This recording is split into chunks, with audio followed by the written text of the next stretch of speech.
오늘 경기 바르셀로나 한지플릭의 오프사이드 트랩이 음바페의 발을 묶었습니다. 한지플릭의 오프사이드 트랩은 레알 마드리드의 오프사이드 12개를 이끌어내면서 음바페와 비니시우스를 수비로 막는 게 아니라 그들의 공격을 아예 무효화시켜 버렸습니다. 그렇다면 경기는 어땠는지 자세히 보도록 하겠습니다. 바르셀로나는 오늘 경기도 이렇게 높은 라인의 오프사이드 트랩을 사용했는데요. 전 세계 팀들 중엔 라인을 높게 올리는 팀이 많습니다. 그럼에도 바르셀로나의 오프사이드 트랩이 특별한 이유는 최전방 라인과 최후방 라인의 간격이 매우 좁다는 것입니다. 호떡이 납작하게 쫙 눌려있는 것처럼 압축된 하나의 덩어리로 움직이죠. 그런데 바르셀로나가 수비할 때 이렇게 선수들 간의 횡간격을 넓게 벌려놓으면 레알이 공을 가지고 있을 때 이렇게 사이사이 간격이 벌어지기 때문에 바르셀로나 입장에서 위험하죠. 그래서 이런 호떡 수비를 할 때는 필연적으로 횡간격을 좁게 유지할 수밖에 없고 당연히 바르셀로나는 모든 공간을 커버할 수는 없습니다. 그래서 레알 마드리드 선수들이 이렇게 사이드 쪽으로 넓게 벌렸을 때 공간이 나게 되고 이 공간으로 볼을 어떻게 배급하는지가 중요했죠. 실제로 바르셀로나가 바이에른 뮌헨과의 경기에서 실점했던 장면이 이와 비슷한 구조에서 이루어졌죠. 김민재가 사이드 쪽 올리세에게 한 번의 전환 패스를 넣어주고 올리세가 자신에게 선수 끌어당겨 놓고 왕반대, 그 다음에 그나브리가 크로스 올려서 마무리. 이렇게 크게 두 번의 수비 중심을 흔들었고 그 시작은 한 번의 사이드 쪽으로 전환하는 패스였습니다. 레알 마드리드도 이번 경기에서 그런 것들을 노렸는데요. 리디거가 반대쪽 뛰는 바스케스에게 공을 줬습니다. 물론 이 공격은 여기서 바스케스의 패스미스로 끝났지만 바르셀로나의 오프사이드 트랩을 깰 수 있는 실마리가 됐던 거죠. 그런데 레알 마드리드는 그렇게 측면부터 차근차근 공략하는 것이 아닌 조금은 직접적인 공격을 원했던 것 같습니다. 그래서 사이드 쪽으로 공을 전개하는 게 아니라 아예 음바페나 비니시우스 쪽으로 직접적인 라인 브레이킹을 시도했죠. 이렇게 뒷공간에 킥을 때려 넣어 주는데 음바페는 바르셀로나의 오프사이드 라인에 발이 묶여버립니다. 그리고 이렇게 서 있으면 음바페보다 쿠바르시가 절대적으로 유리한 이유가 있습니다. 쿠바르시는 시야 자체가 공과 음바페 둘 다를 볼 수 있는 위치여서 조금 더 능동적으로 오프사이드 라인을 컨트롤할 수 있죠. 반면에 음바페는 쿠바르시와 공 둘 중에 하나만 선택해서 봐야 합니다. 당연히 더 취약할 수밖에 없겠죠. 그렇게 음바페는 전반 내내 활발한 움직임을 가져갔지만 계속해서 뒷공간을 노렸지만 수많은 오프사이드에 걸려버립니다. 그 1등 공신엔 역시나 이니고 마르티네즈와 쿠바르시의 공이 컸죠. 전반전은 이렇게 0대 0으로 끝나는데요. 사실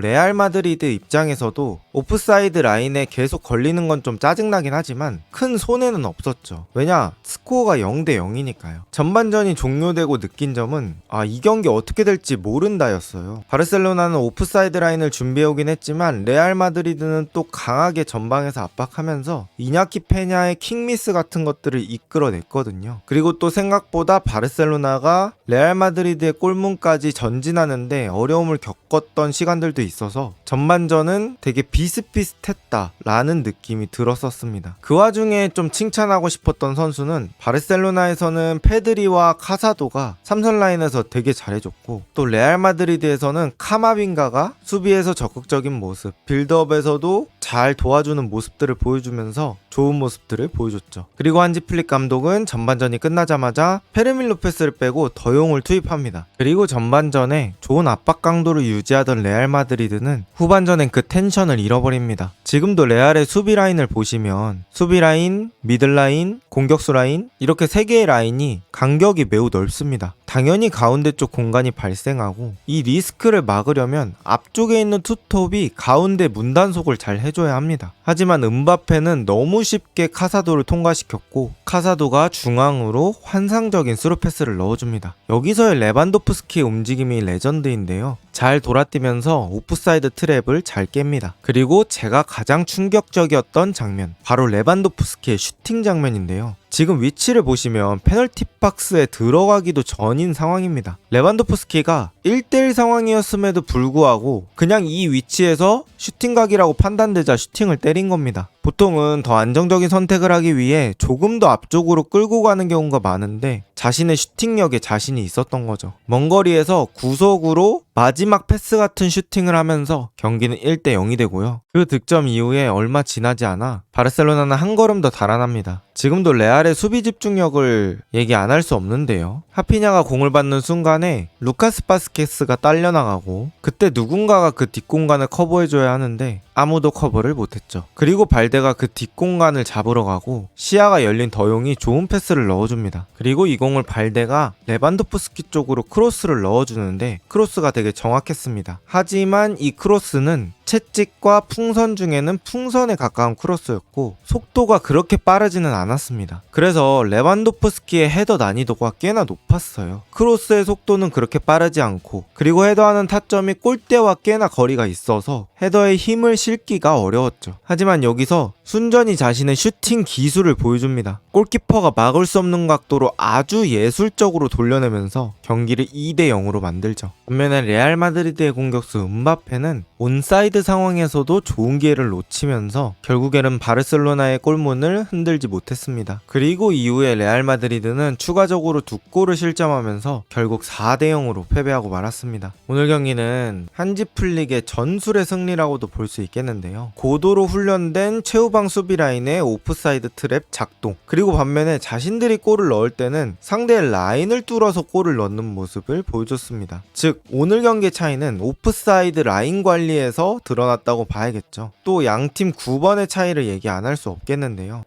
레반도프스키가 2골을 넣고 나서 큰 찬스 2개를 놓치긴 했지만 어쨌든 넣었던 2개의 득점 다 자신의 클래스를 충분히 보여줄 수 있는 득점이었습니다. 반면에 음바페는 음바페 이름값과 걸맞지 않는 그런 결정력을 보여줬고요. 바르셀로나의 오프사이드 라인을 쉽게 뚫어내지 못하기도 했습니다. 그리고 또한 골키퍼 차이도 언급을 안 할 수 없겠죠. 이냐키 페냐는 음바페의 좋은 슈팅들을 잘 막아내고 완벽한 수문장의 모습을 보여줬고요. 루니는 평소보단 아쉬운 모습을 보여주면서 4실점을 하고 말았습니다. 오늘 경기는 이렇게 여러 가지의 차이가 있었고요. 또 비니시우스와 음바페, 벨링엄 이런 선수들의 공존에 대한 고민을 남기는 경기였다라고 볼 수 있겠습니다.